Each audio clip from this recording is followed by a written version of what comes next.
জামাত নেতা এটিএম আজহারের মুক্তির দাবিতে গণজামায়াত এবং বিক্ষোভ মিছিল করেছে জামাত ইসলাম বাংলাদেশ। 2012 সালের 22শে আগস্ট এটিএম আজহারকে গ্রেপ্তার করা হয়। 1971 সালে মানবতাবিরোধী অপরাধে জড়িত থাকার অভিযোগে অভিযুক্ত করা হয় ওনাকে। বিগত ফ্যাসিস্ট হাসিনার ক্যাঙ্গারু কোর্ট প্রহসন বিচারের মাধ্যমে ওনাকে ফাঁসির দণ্ড প্রদান করেন। ফ্যাসিস্টের পতন হয়েছে দীর্ঘ 7 মাস অতিবাহিত হতে যাচ্ছে, কিন্তু এখনও কেন এমন মজলুম নেতাকে মুক্তি দেওয়া হয়নি সেই দাবি জনমনে। এটিএম আজহারের মুক্তির দাবিতে বাংলাদেশ জামাত ইসলামের ডাকা বিক্ষোভ সমাবেশ গণমানুষের নিরঙ্কুশ সমর্থন পেয়েছে। অচিরেই ওনাকে নিঃশর্ত মুক্তির কথা বলেন জামাত ইসলামের জ্যেষ্ঠ নেতারা। খুলনা মহানগরের জামাত ইসলামের আমির অধ্যাপক মাহফুজুর রহমান বলেন, 6 জন নেতাকে জুডিশিয়ালি কিলিং করেছে ফ্যাসিস্ট স্বৈরাচারী হাসিনার ক্যাঙ্গারু কোর্ট। আমাদের প্রিয় নেতা জনাব এটিএম আজহারুল ইসলাম ভাইকে মুক্ত বাতাসে দেখতে পাইনি। সংগ্রামী ভাইয়েরা আমার, আমরা পরিষ্কার ভাবে বলে দিতে চাই, ওই শেখ হাসিনা পতিত স্বৈরাচার সে একটি ক্যাঙ্গারু কোর্ট লঙ্কারী হিসেবে সাব্যস্ত করার চেষ্টা করেছে, মানুষকে হত্যা করেছে। সেই মিথ্যে কথা বলার জন্য তারা সাক্ষীদেরকে আহ্বান জানিয়েছে। ওরা একটা রায় লিখে দিয়েছে, আগেই আদালতের কাছে পাঠিয়ে দিয়েছে। এই রায় শুধুমাত্র তোমরা ঘোষণা করবা, এই ছাড়া তোমাদের কাজ নেই।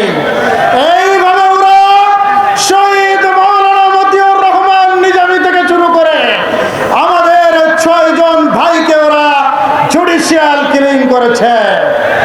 বাংলাদেশ জামাত ইসলামের সেক্রেটারি জেনারেল অধ্যাপক মিয়া গোলাম পরোয়ার পতিত ফ্যাসিস্ট হাসিনাকে বিগত 16 বছরের সকল গুম খুন আয়নাঘর সকল অন্যায় অবিচারের মাস্টার মাইন্ড বলে আখ্যায়িত করে। আমি সভাপতি, মঞ্চে উপবিষ্ট সংগ্রামী নেতৃবৃন্দ, সুধীবৃন্দ, সাংবাদিক বন্ধুগণ এবং আমার প্রিয় খুলনাবাসী, আমি আজ মহান আল্লাহ তাআলা আমাদের রব, আমাদের মাবুদের কাছে শুকরিয়া আদায় করছি আপনাদের সকলকে নিয়ে। এই কারণে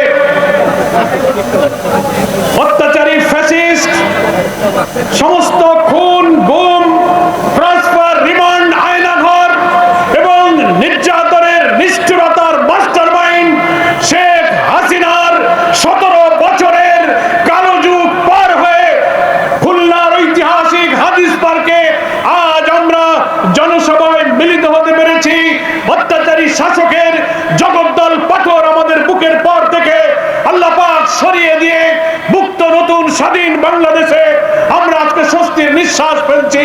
সেজন্য আল্লাহর দরবারে আসুন সবাই শুকরিয়া আদায় করি, আলহামদুলিল্লাহ। বক্তব্যের এক পর্যায়ে কান্নায় ভেঙে পড়েন মিয়া গোলাম পরোয়ার। কান্না বিজড়িত কণ্ঠে বলেন, 5ই আগস্টের পরে অনেক ফাঁসির আসামি এবং যাবজ্জীবন দণ্ডপ্রাপ্ত আসামির মুক্তি হয়েছে, কিন্তু এটিএম আজহার ভাইকে কেন মুক্তি দেওয়া হয়নি তার জবাব সরকারকে দিতে হবে। আজকের এই সমাবেশের পর আমাদের প্রিয় আজহার ভাইয়ের মুক্তির দাবিতে বিক্ষোভ মিছিল হবে। আপনারা কি সেটা জানেন? সবাই কি সেই মিছিলে যোগ দেবেন? আপনারা খুলনাবাসী যারা এখানে আমার কথা শুনছেন এবং দেখছেন, সকালে যদি মিছিলে যোগ দেন তো আমি ওই মিছিলের সামনে থাকবো ইনশাআল্লাহ। সবাই কি মিছিলে থাকবেন? তাহলে মিছিলের আগে আমি কয়েকটি কথা বলতে চাই। আমাদের প্রিয় আজহার ভাই, আজহার ভাইয়ের কথা বলতে গেলে আমরা আবেগপ্রবণ হয়ে পড়ি। তিনি আমাদের খুব প্রিয় নেতা ছিলেন। আমাদের শীর্ষ প্রিয় নেতাদের মধ্যে সবচেয়ে তিনি জীবিত একজন মজলুম নেতা। তিনি কারাগারে ফাঁসির দণ্ড নিয়ে, মৃত্যুদণ্ড নিয়ে ফাঁসির ছেলে একটা ছোট্ট কবরের মতো জায়গায় একটা মানুষ শুইতে পারে না, 14টি বছর তাকে আটকে রাখা হয়েছে। আমরা আজকের এই সমাবেশ থেকে অন্তর্বর্তীকালীন সরকারের প্রধান উপদেষ্টা ডক্টর প্রফেসর ইউনূস, আইন উপদেষ্টা আসিফ নজরুল, স্বরাষ্ট্র উপদেষ্টা লেফটেন্যান্ট জেনারেল জাহাঙ্গীরের কাছে আবেদন জানাবো নতুন বাংলাদেশের পর ওই ফ্যাসিবাদী 17 বছরের যুগে আদালতের যত অবিচার হয়েছে, জুলুম হয়েছে, মিথ্যা মামলা, মিথ্যা সাজা, প্রায় সকলেই মুক্তি পেয়েছে।